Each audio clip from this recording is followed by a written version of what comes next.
দেখেন আওয়ামী লীগের মতো শক্তিশালী একটা সংগঠন বা একটা মতবাদ সারা পৃথিবীতে আছে কিনা সন্দেহ, কিন্তু এটা তারা বুঝতেছে না যে আওয়ামী লীগ আসলে দুইটা ভাগে ভাগ হয়ে গেছে। একটা হচ্ছে পলায়ন লীগ আর একটা হচ্ছে আমি শুরুতে যেটা বলি, জুলাই অভ্যুত্থানে 2 বছরের মধ্যে জুলাইকে নিয়ে কটূক্তি করতে দেখা যাচ্ছে, প্রচন্ড রকমের কটূক্তি আমরা দেখেছি। যদিও তাদের চিহ্নিত করে কয়েকজনের বিরুদ্ধে অভিযোগ দায়ের করা হচ্ছে, এরকম এমনও খবর আসছে।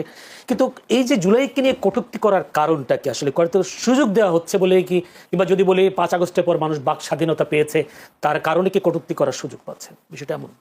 ধন্যবাদ আপনাকে। প্রথম প্রশ্ন হচ্ছে জুলাইকে নিয়ে কটূক্তি করছে কারা বা কে করছে? আপনি কি এমন দেখাতে পারবেন যে জুলাইয়ের আন্দোলনে সম্পৃক্ত ছিল, জুলাইকে সাপোর্ট করেছে, জুলাইকে ধারণ করেছে, এরকম কেউ জুলাইকে নিয়ে সমালোচনা করতে পারে, হতাশা দেখাতে পারে, কিন্তু জুলাইকে নিয়ে এরকম কটূক্তি করেছে এরকম কাউকে আমি দেখিনি। 1 নম্বর কথা, আমার কথার সাথে দ্বিমত থাকলে বলতে পারেন। সৌরভ ভাইয়ের কথা বলি, প্রথম আলোতে থাকা অবস্থায় জুলাইয়ের ইস্যুতে প্রথম আলোতেই প্রথম কিন্তু ধারাবাহিকভাবে নিহতদের একটা তালিকা এসেছিল। আমরা ওই ধরনের আর কোনো তালিকা পাই নাই। তো এই ধরনের জায়গা থেকে ওনারা জুলাইকে নিয়ে সমালোচনা করেছেন, আমাদেরও জুলাইকে নিয়ে অনেক সমালোচনা আছে, আত্মপর্যালোচনা আছে, কিন্তু জুলাইকে হেয় করে, জুলাইকে কটূক্তি করে এই সারির কেউ বলে নাই। জুলাইকে নিয়ে কটূক্তি করছে কারা? যারা জুলাইকে মনে করে যে তাদের জন্য জুলাই একটা ক্ষতি ডেকে এনেছে, জুলাই যাদের জন্য একটা মানে যারা জুলাইয়ের বিপক্ষ শক্তি তারা জুলাইকে কটূক্তি করছে। তো জুলাইয়ের বিপক্ষ শক্তি জুলাইকে কটূক্তি তো করবেই। ধরেন আমি যদি যুক্তির ক্ষেত্রে ধরি যে সে যেটাকে পছন্দ করে না, যেটাকে সে মনে করে যে তার জন্য এটা ক্ষতি ডেকে এনেছে, সে তো জুলাইকে কটূক্তি করবে। আপনি হয়তো তার মুখ বন্ধ করে রাখতে পারেন, সে হয়তো ভিতরে ভিতরে ফুঁসবে, ভিতরে খারাপ বলবে, গালি দিবে। ভালো যে সে প্রকাশ্যে গালি দিচ্ছে, মানে আমি একটা আসপেক্ট বলছি, মানে একটা দৃশ্যপট বলছি। এখন প্রশ্ন হচ্ছে এই প্রকাশ্যে সে জুলাইকে কটূক্তি করবে, গালি দিবে, এটা আমরা টলারেট করবো কিনা? ধর আমি যদি বলি সো হোয়াট, সে জুলাইকে পছন্দ করে না, সে জুলাইকে গালি দেখ, আমরা তো এক ধরনের স্বাধীনতার কথা বলেছি, সেটা গালি দেখ, অসুবিধা নাই। সে যদি গালি দেয় জুলাইকে, আমাদেরকে বলতে হবে যে কে সে কি কোনোদিন মানে জুলাইয়ের সময়ে যে হত্যাগুলো হয়েছে, জুলাইয়ের আগে যে মানে চুরি ডাকাতি গুম খুন হত্যা মানুষ পুড়িয়ে দেওয়ার ঘটনা ঘটেছে, আবরার ফাহাদকে যেভাবে নৃশংস হত্যা করা হয়েছে, বিশ্বজিৎকে যেভাবে খুঁচিয়ে মারা হয়েছে, বাংলাদেশের যে মানে শেখ হাসিনারও যে পিয়ন 400 কোটি টাকা যে নিয়ে গেছে, এটা তো আমরা কেউ বানাই বলেন, এটা তো শেখ হাসিনার নিজের কথা। তো এই জুলাইকে যারা অপছন্দ করছে তারা কি কোনোদিন ওগুলো নিয়ে কটূক্তি করেছে? করেন নাই। এই যুক্তিগুলো যদি আমরা তুলে ধরি তাহলে আমি মনে করি জুলাইকে নিয়ে যারা কটূক্তি করছে ওদের কটূক্তিতে কিছু আসবে যাবে না, মানুষ এটাকে কোনো গুরুত্বই দিবে না। মানুষ বলবে যে এরা খারাপ, এরা এখনো খারাপ রয়ে গেছে। মানুষের কিন্তু একটা চেঞ্জ হয়। মুক্তিযুদ্ধের সময় আমি গল্পগুলো শুনেছি আমরা, যে প্রথমে মুক্তিযুদ্ধের পক্ষে ছিলেন না, কিন্তু পরে যখন দেখেছেন যে বাঙালির উপরে নির্মম নির্যাতন হচ্ছে, অত্যাচার হচ্ছে, তখন কিন্তু আস্তে আস্তে মুক্তিযুদ্ধের পক্ষে দাঁড়িয়ে গেছেন। বহু গ্রামের মানুষ আছে একসাথে হয়ে পাকিস্তানি সেনাদেরকে প্রতিরোধ করেছে, এ ধরনের ঘটনাও ঘটেছে। সে মুক্তিযুদ্ধও বোঝে না, দেশভাগও বোঝে না, কিন্তু সে বুঝেছে অন্যায় হয়েছে, বাড়িতে আগুন জ্বালাই দিয়েছে কেন, এটার জন্য সে অস্ত্র হাতে তুলে নিয়েছে। জুলাইতেও আমরা দেখেছি ক্রমান্বয়ে মানুষ সম্পৃক্ত হয়েছে। জুলাই প্রথম দিন কি ছিল? আদালতে একটা মামলা করে কোটা বাতিল করে দেওয়া হয়েছে। তো এটা কি সারা দেশে কি প্রতিবাদ হয়েছে? হয় নাই। তো প্রতিবাদ হয়েছে ঢাকা বিশ্ববিদ্যালয়, তারা এটার বিরুদ্ধে একটা স্লোগান দিয়েছে। তখন আওয়ামী লীগ বা সরকার বলেছে এটা আইনের ব্যাপার, ঠিক আছে। তখন আন্দোলন যখন থামে নাই, তখন তাদেরকে শক্তি প্রয়োগ করা হয়েছে। আমি বুঝাতে চাচ্ছি একটা কোটা থেকে শুরু করে আস্তে আস্তে এটা সরকার পতনের আন্দোলন এবং সর্বশেষ রাষ্ট্র সংস্কারের আন্দোলনে রূপান্তরিত হয়েছে। এটা একটা স্পন্টেনিয়াস প্রসেস।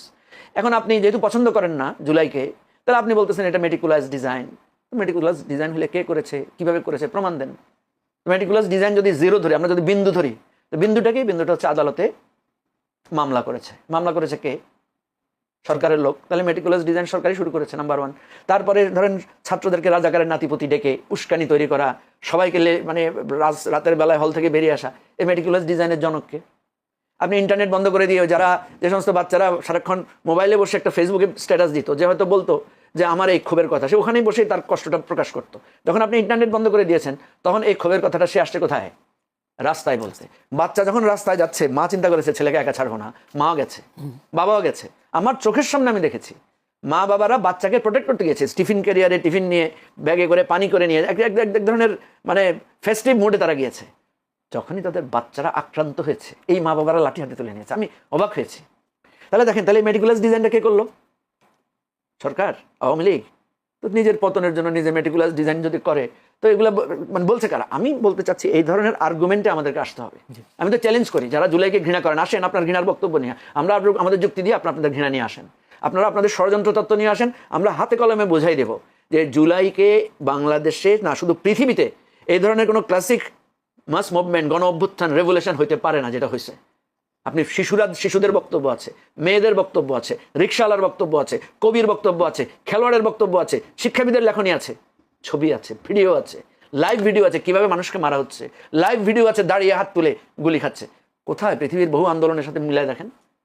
আজকে 2 বছরে জুলাই নিয়ে অনেক কথা হবে, ঠিক আছে, 100 বছর পরে জুলাইকে নিয়ে আপনি দেখবেন সারা পৃথিবীতে ইন্টারন্যাশনাল মুভি হবে, পর্যালোচনা হবে। জি, অসংখ্য ধন্যবাদ। এটাকে আমি আপনাকে বলি, আমরা তো আমাদের বাংলাদেশের মানুষ, আমরা খুব সহজেই ভালোবাসি, সহজেই আবার বিমুখ হই।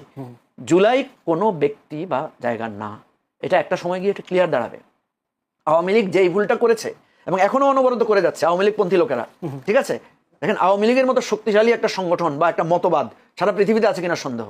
দেখেন এখন পর্যন্ত তারা সবাই একই চিন্তার মধ্যে স্থির আছে। কত বড় শক্তি আওয়ামী লীগের, যে একটা ভুল জায়গার উপরে সবাই এখনো একতাবদ্ধ হয়ে দাঁড়ায় আছে, এখনো তারা স্বীকার করতেছে না। কিন্তু এটা তারা বুঝতেছে না যে আওয়ামী লীগ আসলে 2টা ভাগে ভাগ হয়ে গেছে। একটা হচ্ছে পলায়ন লীগ আর একটা হচ্ছে সমঝোতা লীগ। পলায়ন লীগ কোনটা? শেখ হাসিনা সহ মানে মন্ত্রী ফন্ত্রী যা আছে সব পালায় গেছে, এটা হচ্ছে পলায়ন লীগ, এরা আপন প্রাণ বাঁচা বলে পালায় গেছে।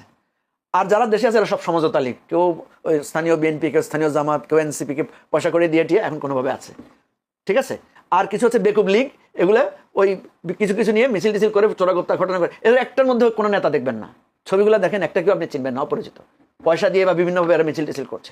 আওয়ামী লীগকে এটা বুঝতে হবে যে তাদের যে স্ট্রেংথ, এত বড় শক্তি, তারা এটাকে মিসইউজ করছে, দলটাকে তারা মানে ধ্বংসের দ্বার প্রান্তে নিয়ে যাচ্ছে। ওই যে বললাম পলায়ন লীগ আর মানে আপনার সমঝোতা লীগ। সমঝোতা লীগ যারা, তাদেরকে আমি বলি যে তোমরা তো তোমাদের নেত্রীকে ফলো করো নাই, নেত্রী পালায় গেছে, তোমরা রয়ে গেছো কেন? তোমরা তো নেতার আদেশ শুনো না। এদের তো দলীয়ভাবে এদের সবাই দলীয় পদ বাতিল হয়ে যাওয়া দরকার।